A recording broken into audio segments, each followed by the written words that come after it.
First, we understood that the confessions made under section 24, 25 and 26, that is the confession made under inducement, threat, promise, or confession made to the police officer or confession made to anyone while in police custody is not relevant. Then we studied under section 27 that when confession is admissible, that is also we have learned.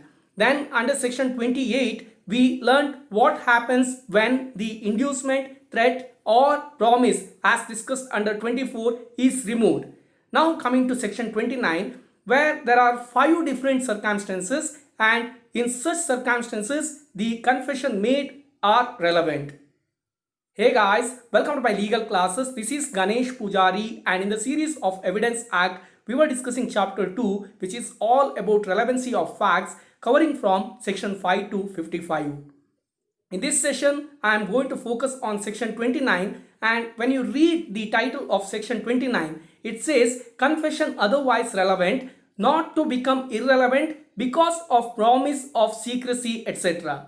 Here it already says one of such scenario, but it is not just one. There are 5 circumstances discussed here. First, I will read out the section, which is a bit of English in my first slide, and then I will take you to a beautiful chart which clarifies all the doubts related to section 29. Why are we wasting our time here? Let's get into the first slide. While studying section 28, we have understood that in continuation to section 24, where the confession is made under any kind of inducement, threat or promise, if those are removed, now if there are no impression of such inducement, threat or promise, in that case confession becomes relevant as under section 28. Under section 29, we are discussing about 5 other circumstances where confession is considered as relevant. Section 29, which discusses on confession otherwise relevant, not to become irrelevant because of promise of secrecy, etc. Now, one is already been given, that if there is a promise of secrecy, that will not make any confession irrelevant if it is otherwise relevant. Likewise, there are 4 other circumstances. So let us read the English here, and in my next slide I will explain all of that with a beautiful chart and lot of images and case laws. Now the section says, if such a confession is otherwise relevant, it does not become irrelevant merely because it was made under a promise of secrecy or in consequence of a deception practiced on the accused person for the purpose of obtaining it. Here the term meaning of deception is kind of using some trick or deceiving, etc. Or when he was drunk, or because it was made in answer to questions which he not have answered, whatever may have been the form of those questions, or because he was not warned that he was not bound to make such confession and that evidence of it might be given against him. Now these are the provisions discussed here. Looks like a lot of English, but it is a easy section which I am explaining with the help of a chart in my next slide. Section 29. To implement section 29, the first and foremost requirement or the important test the 5 circumstances should be passed is the confession made should be otherwise relevant.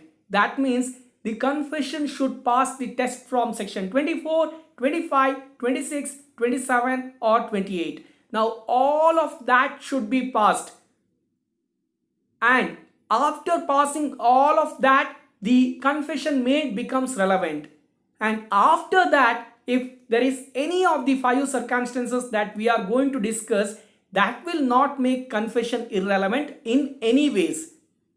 One very important factor you need to remember while discussing both 28 as well as section 29 is, whenever we are discussing about confession which is relevant, we should remember that they should pass all the requirement as under section 24, 25, 26 and 27. Especially section 24, 25 and 26, because they are discussing about when confession is not relevant. Now only after passing that, section 28 or 29 comes into picture. That way the confession made should be otherwise relevant.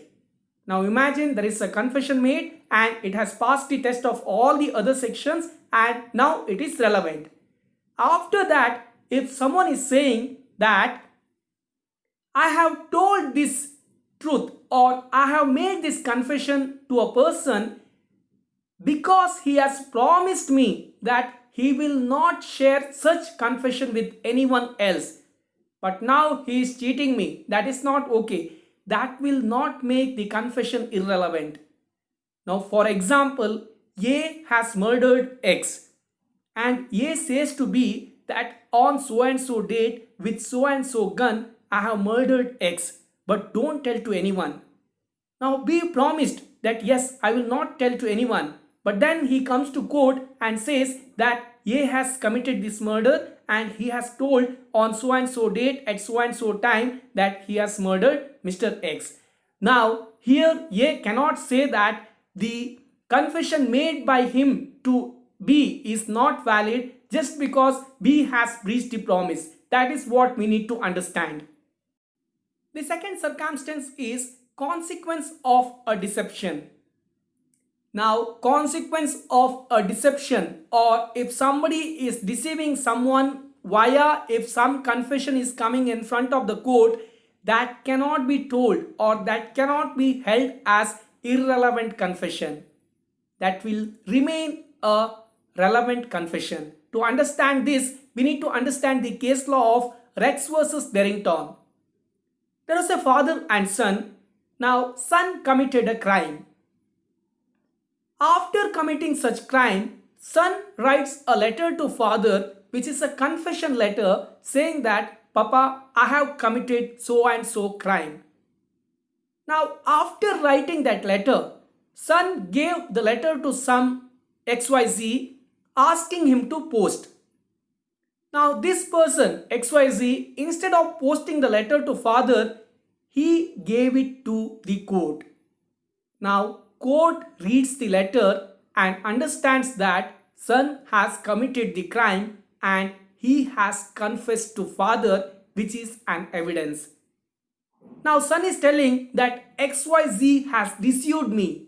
He has cheated me. Instead of posting it, he has given it as an evidence that cannot be considered. That is what son says. But for court, it is not an exception. It is a relevant confession. I hope that is very clear. The third circumstances is when a person is drunk, if he is making some confession, that is also a valid confession. Moreover, it is believed that when the person is drunk, he will definitely say the truth. That is a belief that we are having, and this was also discussed in Rex versus Pillsbury case law, and it was held that the confession made in a drunken status is a valid confession. The fourth circumstances is related to those answers which are given to the avoidable questions. I hope you guys remember Article 19 of Indian Constitution, which gives the fundamental right of speech and expression. There we have understood that silence is also one of the right. Now here, if the accused gives answer to a question which could have been otherwise avoided, once after giving the question, he cannot say that I was not aware, that is why I have answered, so it is not relevant. He cannot say that. Once after answering, it will be considered as relevant confession, which is the fourth circumstances. And the last circumstances is if somebody is saying that I was not warned, that not bound to make confession, that you have a choice, that either you can make a confession or you cannot. Now nobody has told that, nobody has warned me on that, and I was not aware, that is why I have made confession, so it is not a relevant confession. If someone says like that, that is not valid. The confession made by them will be relevant. I hope that is very clear. These are the 5 circumstances that we are discussing under section 29. I repeat, whenever we are discussing section 28 or 29, we need to remember that they have to pass the test of section 24, 25 and 26. Only after passing the test, then the relevancy of these sections will come into picture. That is one another factor you need to always remember. That's my time on section 29 of Indian Evidence Act. By that way, we have covered section 24, 25, 26, 27, 28 and 29, which are covering confession. So we are left with one last section, that is section 30, which I am going to cover in my next class. Till then, thank you so much for subscribing my channel. Please like, share and comment my videos. All the very best for whatsoever purpose you are referring my channel, and thanks again.